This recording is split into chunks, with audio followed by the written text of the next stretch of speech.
Satu pria dan satu wanita, dilihat dari umur, mereka seperti ayah dan putri. Sekretaris wanita itu berkata, "Aku tahu siapa itu, aku akan segera turun bertemu dengan mereka." Desta sangat cerdik, dia bisa langsung tahu siapa yang datang mencari mereka. Bukankah itu adik juniornya Edward Gui dan murid perempuannya yang bernama Yuna? Sebelumnya, saat Desta mendapatkan buku perawatan kuno tulang kelangkang, Desta sudah berjanji pada pria parubaya itu untuk mengabulkan sebuah permintaannya,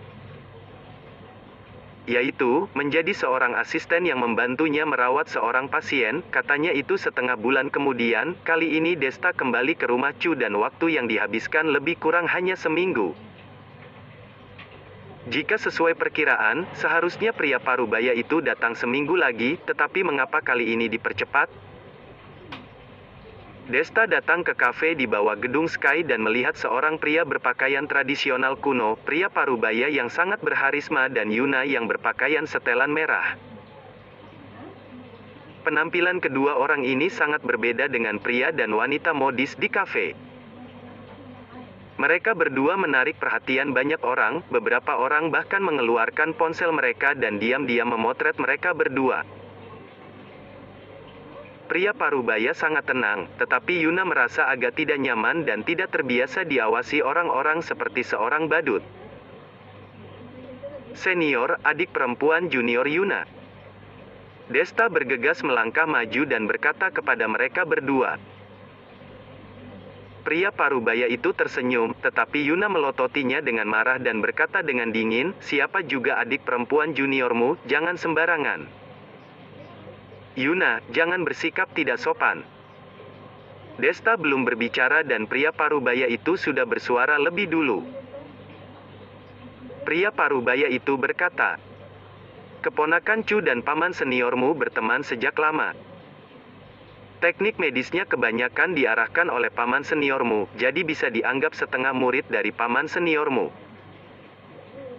Dengan begitu, dia adalah kakak seniormu. Kamu harus memperhatikan cara kamu menyapanya saat bertemu nanti di masa depan. Jangan bersikap tidak sopan, apakah kamu mengerti?" Mendengar perkataan gurunya, Yuna hanya bisa mengangguk meskipun sebenarnya dirinya tidak rela. "Senior, pergilah di kantorku dan bicara, di sini tidak terlalu nyaman." Desta menatap orang-orang yang mulai berkumpul di sekitarnya dan tidak tahan, kemudian berkata. Pria parubaya itu memandang sekeliling dan menyadari bahwa pakaian mereka memang menarik terlalu banyak perhatian orang, lalu berkata, "Kalau begitu, ayo keponakan." Begitu kata-kata itu disampaikan, keduanya berdiri dan mengikuti Desta berjalan keluar dari gedung Sky. "Hei, apakah kalian mendengar itu?" Percakapan antara tiga orang itu sangat menarik sekali. "Senior, keponakan, abang senior, hahaha, mungkin karena terlalu banyak menonton drama kuno jadi mereka sesat, ini benar-benar sangat lucu. Aku juga mendengarnya. Aku bahkan merekamnya. Aku akan mengunggahnya ke TikTok sebentar lagi. Kalian jangan lupa memberi acungan jempol di unggahanku. Hei, ini adalah sarana bagi orang lain untuk mempromosikan budaya pakaian tradisional kuno. Reaksi kalian terlalu berlebihan, kalian benar-benar tidak memiliki pengetahuan." Di kerumunan, terdengar banyak sekali orang yang membahas tentang mereka. Desta tentu saja tidak akan peduli dengan hal itu dan terus berjalan menuju ke kantor. Desta meminta sekretaris wanita untuk membuat secangkir kopi untuk keduanya, kemudian duduk untuk berbincang. Sekretaris perempuan itu sangat pandai melihat kondisi. Setelah membuat kopi, dia langsung keluar dari kantor.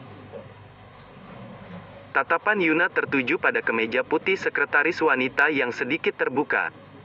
Setelah sekretaris perempuan itu pergi, Yuna tidak tahan dan berbisik, gadis begitu baik, tetapi sama sekali tidak pandai mencintai dirinya sendiri, berpakaian begitu terbuka, benar-benar penyimpangan sosial."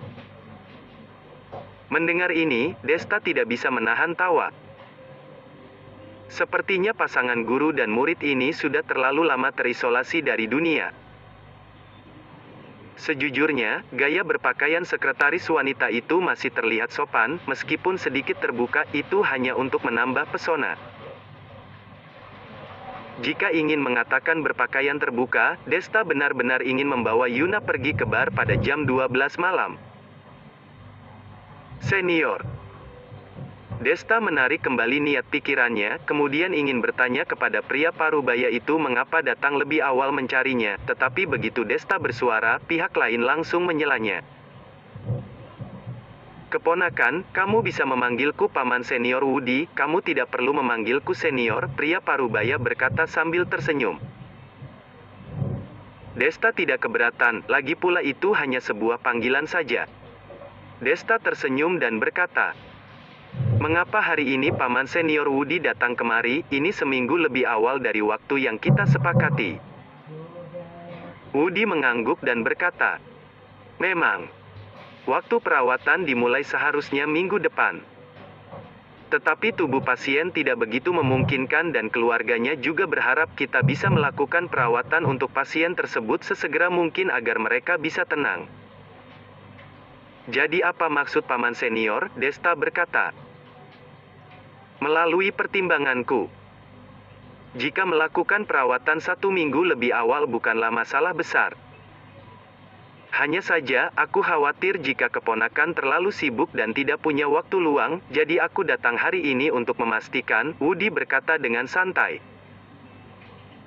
"Tidak masalah untuk hal ini. Beberapa hari ini aku punya waktu kosong. Jika Paman Senior ingin melakukan pengobatan, aku bisa membantu kapan saja." Desta tersenyum dan mengangkat tangannya. Karena mencari jaket emas berlapis sutera dan batu giok hijau tidak akan begitu cepat dan harus menunggu Paman Ding mengirimkan seseorang untuk memberi kabar. Secemas apapun juga tidak ada gunanya. Jadi 2 hari ini, dengan bantuan Woody, mungkin tidak masalah. Bagus. Woody menghela nafas dan merasa lega, kemudian berkata, "Kalau begitu, besok pihak lain akan menjemput kami dengan mobil. Tidak tahu apakah ada tempat yang nyaman untuk menginap di rumah keponakan. Jika tidak keberatan, aku dan Yuna ingin menginap 1 malam." "Tentu saja, biarkan aku yang mengaturnya." Desta tertegun dan segera berkata. Desta sebenarnya tahu mengapa Woody dan Yuna ingin menginap, karena rumah tua yang mereka tempati saat ini digunakan oleh Edward untuk menghindari keramaian. Jika membiarkan anggota keluarga itu pergi ke rumah tua menjemput mereka, secara tidak langsung mereka mengungkapkan lokasi rumah tua Edward. Di masa mendatang, jika Edward kembali dan orang-orang terus berdatangan mencarinya, maka itu akan sangat mengganggu. Berbicara tentang tempat tinggal, Desta mencarikan hotel bintang 5 untuk mereka berdua dan meminta 2 kamar presiden, lalu membawa Woody dan Yuna pergi ke sana. Pertama kali tinggal di kamar yang begitu mewah dan modern, bahkan orang seperti Woody juga merasa sedikit terkejut. Tetapi bagaimanapun juga, Woody adalah orang yang telah pernah melalui banyak hal, hatinya kembali tenang setelah beberapa saat, kemudian duduk di tempat tidur dan bermeditasi. Di sisi lain, meskipun Yuna telah berlatih di pegunungan yang dalam sejak masih kecil bersama Woody, pada hari biasanya terlihat sangat dingin, tetapi dia masih bersifat dan berhati seperti seorang gadis. Saat melihat benda-benda berwarna-warni di ruangan itu, tentu saja Yuna sangat penasaran, tetapi sayangnya, semua ini adalah beberapa produk modern dan dia tidak tahu cara menggunakannya. "Hei, itu, bisakah kamu mengajariku benda-benda ini?" Melihat Desta berdiri di depan pintu dengan tangan terlipat, antara senyum dan tidak tersenyum menatap Yuna, Yuna tersipu dan bertanya. Desta menyeringai, "Adik perempuan junior Yuna, apakah kamu lupa dengan nasihat gurumu, kamu harus memanggilku dengan sebutan apa? Jangan lupa dengan sopan santun." Yuna menggertakkan giginya dan sangat kesal, berharap bisa mengalahkan Desta. Tetapi karena posisinya lebih tinggi, Yuna terpaksa menundukkan kepala dan berkata, "Abang Senior, tolong ajari aku, bagaimana cara menggunakan benda-benda ini?" Jujur saja, Yuna yang selalu bersikap dingin, tiba-tiba bersikap lembut. Sikap ini membawa sebuah perasaan yang sangat baik kepada orang-orang. Desta batuk satu kali dan berkata dengan santai, benda yang kamu tanyakan saat ini disebut TVLCD. Benda ini bisa merekam karya yang dilakukan oleh para aktor, setelah selesai merekamnya di sini dan bisa diputar kembali untuk ditonton. Ini juga terhubung ke jaringan luar negeri. Jika tidak ada halangan, ini juga bisa melihat program luar negeri. Desta sedikit terkejut, kemudian mengendalikan remote control, bersiap-siap untuk menonton sebentar program luar negeri. Aku akan memilih beberapa program secara acak biar kamu lihat. Jika ada yang kamu suka, katakan saja, Desta berkata dengan santai. Baik, kalau begitu mohon bantuanmu. Yuna melirik Desta dan berkata dengan sangat sopan. Yuna merasa bahwa Desta sebenarnya tidak seburuk pertama kali bertemu. Mungkin gurunya memang benar. Jika ingin cepat memahami dunia ini, maka harus lebih banyak berinteraksi dengan Desta. Namun, tepat pada saat memikirkan hal ini, tiba-tiba terdengar suara napas yang sangat berat di TV dan diikuti dengan suara aneh yang emosional dan malu. Adegan itu, ada dua benda yang tidak jelas dan bersinar terang saling berpelukan. Kedua mata Desta menghitam, dalam hatinya berpikir program luar negeri ini terlalu menampakkan hal-hal yang terbuka dan vulgar. Hal semacam ini ternyata diperbolehkan untuk ditonton. Tapi sejujurnya, Desta saat itu hanya terkejut, jadi lupa mengganti saluran, dan tidak bermaksud untuk menonton lebih lanjut, tapi adegan di TV ini berdampak besar pada Yuna. Yuna hanya seorang wanita yang sangat tradisional. Hal semacam itu hanya terjadi pada cinta pertama, gadis yang sudah menikah, dan hanya berlalu begitu saja di dalam mimpinya. Selain itu, Yuna tidak pernah berpikir dirinya bisa melihat adegan ini di tempat lain karena adegan ini yang merupakan sesuatu yang tidak bermoral. Yuna bergegas berbalik, wajahnya memerah seolah-olah akan mengeluarkan darah, lalu berteriak dengan malu dan marah. Kamu, segera matikan itu. Desta kaget dan buru-buru menekan tombol ganti saluran. Tapi tidak tahu hari ini mungkin hari sialnya Desta. Saluran TV berikutnya juga menampilkan program yang sama dan masih terdengar suara aneh dan bahkan lebih mendesak. Yuna menutupi telinganya dengan tangan dan berteriak. Desta, apakah kamu sengaja? Desta sangat panik lalu melangkah maju dan mencabut kabel TV. Suasana di dalam kamar tiba-tiba menjadi tenang.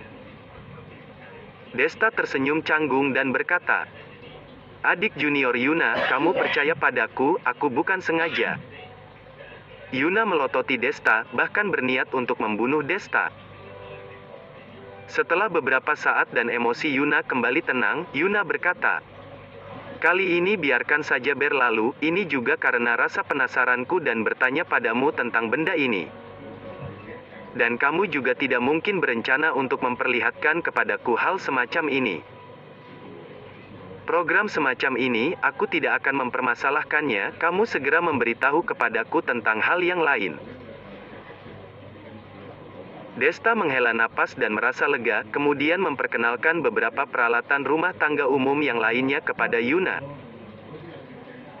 Seperti lampu listrik, termos air listrik, tirai remote control, lampu langit-langit malam 3D yang berputar. Bisa dibilang suite presiden ini sangat lengkap. Dalam seketika, Yuna menjadi sangat penasaran dengan hal-hal baru. Dia menyentuh kiri dan kanan, dan merasa sangat senang sekali. Tetapi Yuna sangat cepat menanggapi hal-hal baru, dan benar-benar tidak terlihat seperti orang yang datang dari zaman dulu yang tidak mengerti apa-apa meskipun sudah dijelaskan berkali-kali. Kamu menguasai benda-benda ini dengan sangat cepat, apakah kamu sudah mengetahui sebelumnya? Desta penasaran dan bertanya. Yuna berpikir sejenak kemudian berkata, waktu dulu, beberapa saudara dan saudari senior biasanya akan pergi ke tempat praktik kedokteran. Saat mereka kembali, Mereka akan menceritakan kepada kami tentang kisah di dunia luar, mereka menceritakan tentang gedung-gedung tinggi dan pemandangan ramai di jalan kota, berbeda sekali dengan gaya kami yang kuno. Karena sudah banyak mendengar dan hati tentu saja memikirkannya. Pada saat yang sama, aku juga percaya bahwa dunia luar harusnya terlihat sama seperti yang diceritakan, jadi saat kamu memberitahuku bagaimana cara menggunakan benda-benda ini, aku langsung mengerti. Ternyata begitu, Desta mengangguk sambil berpikir. Setelah itu, Yuna berjalan ke lemari pakaian besar di suite tersebut. Sebagai hotel bintang 5 yang berkelas, lemari pakaian di suite tersebut diisi penuh dengan semua jenis pakaian untuk memenuhi kebutuhan pelanggan di berbagai acara. Sayangnya, lemari pakaian yang dibuka oleh Yuna penuh dengan helaian-helaian kecil yang tidak dapat dijelaskan dengan kata-kata. Ada sepotong kain yang terbuat dari beberapa helai pita, berbagai stocking sutra hitam yang berongga, dan berbagai kostum seksi, dan hal itu sangat mengejutkan Desta. Semoga beruntung, sebenarnya apa nasib dari gadis ini? Awalnya, Yuna belum sadar dan tidak bereaksi, bahkan karena penasaran, dia mengambil benda-benda kecil itu dan tidak tahu apa kegunaannya. Sampai Yuna membuka lipatan kain seksi yang berbentuk D, Yuna langsung teringat dengan pemeran wanita di TV yang mengenakan benda ini. Yuna berteriak kemudian bergegas melemparkan kembali benda tersebut, lalu menutup pintu lemari. Desta berdiri di belakang dan tidak tahu bagaimana menjelaskannya. Kamu bawa aku ke tempat di mana aku bisa mencuci muka, aku merasa sedikit panas. Tiba-tiba, terdengar suara Yuna yang lembut. Desta menggelengkan kepalanya dan tersenyum sedih, kemudian membawanya ke kamar mandi. Setelah memperkenalkan penggunaan wastafel, Desta langsung keluar. Hanya saja, tidak sampai beberapa menit, tiba-tiba terdengar jeritan tajam dari dalam. Desta terkejut dan bergegas masuk, lalu dia melihat adegan yang tak terlupakan seumur hidupnya. Awalnya hanya mendengar Yuna mengatakan bahwa dia hanya ingin mencuci tangan. Entah bagaimana dia memegang kepala semprotan dan saklar pancuran dinyalakan secara maksimal, lalu kamar mandi basah terkena cipratan air dan bahkan membasahi pakaiannya. Saat ini, postur tubuh yang sempurna dari gadis itu terlihat jelas. Jujur saja, karena gadis ini belajar tentang kedokteran. Jadi dia sangat tahu bagaimana cara menjaga tubuhnya, dan karena belajar seni bela diri juga, postur tubuhnya sangat proporsional, jadi tidak ada lemak di tubuhnya. Postur tubuhnya sangat bagus dan tidak terlihat seperti gadis kecil. Desta, apa yang sedang terjadi? Mengapa air ini tidak bisa berhenti? Yuna berteriak dengan panik. Desta kemudian bereaksi dan bergegas maju mematikan pancuran dan air yang mengalir seketika berhenti. Yuna berdiri diam di tempat dan tak berdaya. Aku hanya penasaran di mana letak saklar kontrol, tidak diduga air tiba-tiba keluar. Aku ingin menghentikannya, tetapi tidak bisa sama sekali. Desta tertawa keras, tidak apa-apa, ini salahku karena tidak menjelaskan kepadamu dengan terperinci. Bergegaslah ganti pakaianmu. Apakah seluruh tubuhmu basah kuyup? Begitu mendengarkannya, Yuna baru menyadari bahwa seluruh tubuhnya basah kuyup karena air, dan semuanya terlihat jelas.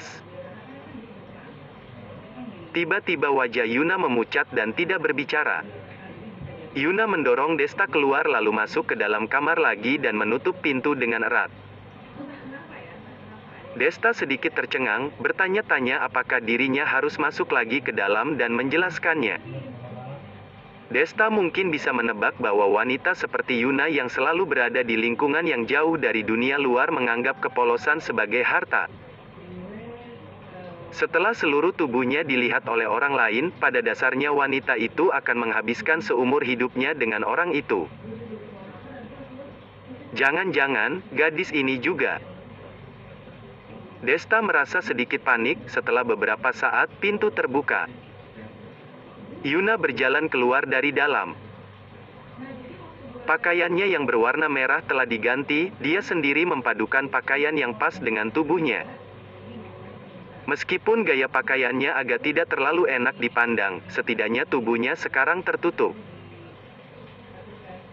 Adik perempuan junior Yuna, aku tadi tidak melihat apa-apa, Desta berpikir cukup lama, kemudian memutuskan untuk berpura-pura buta. Desta sudah memiliki Vero dan Citra, dan jika dia memprovokasi lagi satu wanita, maka dirinya akan benar-benar menjadi pria bajingan. Yuna menggigit bibirnya dan berkata, tidak masalah, aku tahu ini bukan salahmu. Kamu pergilah dulu. Aku ingin istirahat. Desta mengangguk, lalu bergegas berbalik dan pergi. Entah mengapa, Desta selalu merasa ada tatapan tidak senang di belakang tubuhnya, tetapi saat berbalik, Yuna telah menutup pintu dan tidak ada siapapun. Aneh, apakah aku berhalusinasi? Desta bergumam pada dirinya sendiri dan langsung turun. Dini hari berikutnya, Desta berangkat dari rumah, lalu bergegas sampai di lantai bawah dan menunggu. Kebetulan Woody dan Yuna juga muncul dari pintu lift, dengan wajah tersenyum bertemu dengan Desta. Pakaian di tubuh Yuna diganti kembali dengan pakaian berwarna merah, ekspresi wajahnya tetap dingin dan tidak beremosi. Keponakan, orang yang menjemput kami telah tiba, ayo pergi, Woody berkata sambil tersenyum. Baik, ayo pergi. Desta mengangguk dan mengikuti kedua orang itu keluar dari hotel dengan santai. Meskipun Desta tahu bahwa Yuna sedang memikirkan sesuatu, mungkin berkaitan dengan insiden tadi malam, tetapi hal itu bukanlah sesuatu yang bisa diselesaikan oleh Desta. Semakin dia campur tangan, maka masalahnya akan semakin rumit.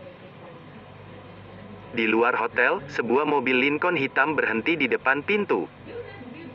Seorang lelaki tua dengan rambut perak dan mengenakan kostum tradisional China sedang berdiri dan menunggu di samping mobil. Meskipun lelaki tua itu sudah berusia, tetapi masih bisa berdiri seperti pohon poplar di padang pasir, berdiri tinggi dan tegak dengan sepasang mata yang tajam dan bermakna, tetapi tidak terlihat sudah sangat tua. Saat pertama melihat lelaki tua itu, Desta langsung bisa menebak identitas pihak lain, mungkin berasal dari militer. Setelah mereka bertiga tiba di depan mobil, lelaki tua itu melangkah maju dan berkata, Anda bertiga, Pak Tua sudah menunggu lama, mari kita bergegas pergi ke sana. Woody menjawabnya, kemudian bersama Yuna dan Desta bersiap untuk masuk ke dalam mobil.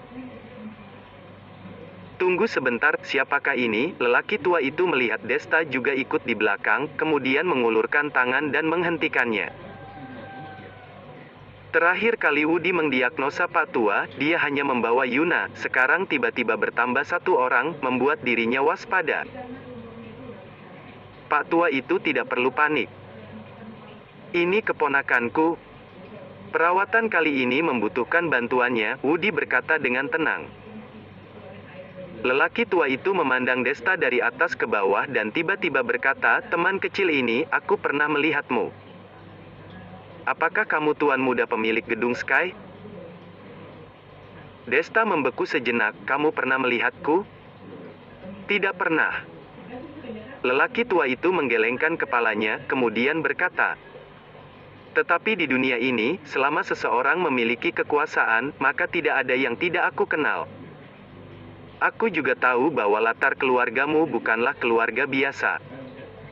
Perkataan ini membuat Desta merasa tertarik.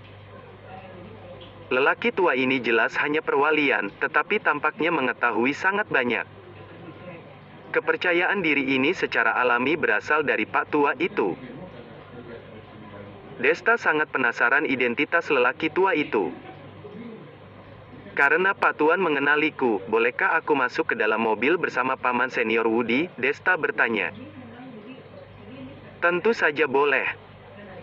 Aku masih bisa mempercayai reputasi keluarga Chu, hanya sedikit terkejut, ternyata Tuan Muda Chu juga memiliki keterampilan medis. Lelaki tua itu tersenyum, ekspresinya sedikit aneh. Desta tidak berpikir panjang, langsung mengikuti Woody dan Yuna masuk ke dalam mobil. Setelah mobil mulai bergerak arah ke depan ternyata berada di luar distrik Sanbaku. Lebih dari 1 jam kemudian, mobil tiba di distrik Samatsu. Distrik Samatsu dan distrik Sanbaku sama-sama berada di kota Yunhai, namun distrik Samatsu lebih dekat dengan pusat kota Yunhai, dan distrik Sanbaku berada di tepi kota Yunhai. Dari sudut pandang geografis, distrik daerah Akihabara lebih dekat dengan kota Sanbaku di sebelah. Jadi dulu, Vina pernah curiga bahwa Desta telah memenangkan lotre dan juga curiga bahwa Desta pergi ke kota daerah Akihabara untuk membeli tiket lotre. Setelah tiba di wilayah distrik Samatsu, mobil itu tidak berhenti, tetapi bergerak maju di sepanjang jalan gunung yang tidak dapat diakses. Desta masih ingat dengan gunung ini. Tampaknya disebut Gunung Kyujina. Di distrik Samatsu, tampaknya adalah daerah terlarang. Kebanyakan orang tidak akan bisa masuk. Tetapi tidak diduga, mobil ini bisa berjalan jauh dengan lancar. Yang mengejutkan Desta adalah di kedalaman Gunung Kyujina ternyata ada sebuah mansion. Semuanya, kita sudah sampai, ini kediaman Pak Tua. Setelah mobil berhenti, lelaki tua itu turun dari mobil dan berkata. Perkataan lelaki tua itu sebenarnya berkata kepada Desta. Bagaimanapun juga, Woody dan Yuna sudah pernah kemari sebelumnya. Setelah mereka bertiga turun dari mobil, 3 atau 4 pria dan wanita muda berjalan keluar dari dalam mansion, dipimpin oleh seorang pria yang sangat kuat dan saat berjalan sangat stabil dan hati-hati. Pria yang kuat ini ternyata juga seorang tokoh militer. Dokter Dewa Woody, kami sudah lama menunggu. Tolong tangani kakekku secepat mungkin, pemuda itu berkata dengan hormat. Woody mengangguk tanpa banyak bicara, kemudian langsung berjalan masuk bersama Desta dan Yuna. Yang membuat Desta terkejut adalah para pemuda ini tidak menghentikannya, tetapi memandangnya dari atas ke bawah dengan tatapan penasaran. Jika tidak salah menebak, mungkin lelaki tua itu sudah memberitahu identitasnya saat di perjalanan datang kemari. Mungkin karena rasa takut pada keluarga Chu, jadi beberapa pemuda ini tidak mempersulitkannya, palingan pandangan matanya tidak terlalu ramah saja. Sepanjang perjalanan ke sebuah villa di tengah-tengah mansion, Desta akhirnya melihat pihak lain yang akan dia sembuhkan kali ini. Dia adalah seorang pria tua dengan rambut putih yang sudah sangat tua. Pada saat ini, lelaki tua itu tidak bisa turun dan berdiri, dia sedang duduk di kursi roda, kakinya ditutupi selimut tebal dan wajahnya terdapat noda-noda hitam. Pandangan mata yang tidak begitu jelas tidak terlihat lagi kemarahan, ini sangat jelas waktunya tidak tersisa banyak lagi. Tetapi saat Pak Tua itu melihat Woody, dia masih menunjukkan senyuman yang berseri-seri. Adik Woody, aku tidak menyangka akan menyusahkanmu untuk datang kemari lagi. Aku sudah mengatakan kepada anak-anak kecil ini agar tidak membuatmu berlarian lagi, tetapi mereka tidak mendengarkanku dan aku tidak berdaya. Kali ini tidak seperti dulu lagi. Meskipun aku ingin memarahi mereka, tetapi aku tetap tidak berdaya. Kamu berkata mereka juga akan sama. Tidak ada satu orang pun yang tidak mengalami tua, sakit, lahir dan mati. Aku sudah banyak melawan musuh dan membangun prestasi dalam hidupku. Aku sudah tidak memiliki penyesalan. Hidup sampai di usia ini, aku juga sudah merasa cukup. Kakek. Seorang wanita muda yang pemberani melangkah maju dan berkata dengan tidak puas. Anda adalah pilar spiritual militer. Selama Anda masih hidup, orang-orang jahat di barat tidak berani bertindak macam-macam. Mengapa negara samar menjadi tempat terlarang bagi tentara bayaran? Bukankah itu karena Anda dan pengawal Anda masih hidup? Jika kamu sudah tiada, pengawal Anda pasti akan dibubarkan. Setelah pengawal dibubarkan, akankah orang-orang jahat yang ambisius itu akan melepaskan kesempatan yang baik ini? Begitu kata-kata itu keluar, aula villa menjadi hening seketika. Lelaki tua itu terdiam cukup lama, lalu menghela nafas. Fang Mei, aku sudah tua. Lagi pula, dunia ini telah menjadi dunia anak muda seperti kalian. Aku harap alasan orang-orang jahat yang pengecut di barat tidak berani menyerang secara sewenang-wenang adalah karena kalian, dan bukan aku pria tua yang sebentar lagi akan tutup usia. Kami akan berjuang keras untuk tumbuh, tetapi sebelum kita tumbuh kuat hingga bisa berdiri di kaki sendiri, tolong rawat tubuh Anda dengan baik. Wanita yang dipanggil Fang Mei itu berteriak dengan keras kepala. Desta berdiri di samping. Mendengarkan percakapan orang-orang ini, hanya merasa bahwa sepertinya dia mengetahui sesuatu hal yang sangat luar biasa.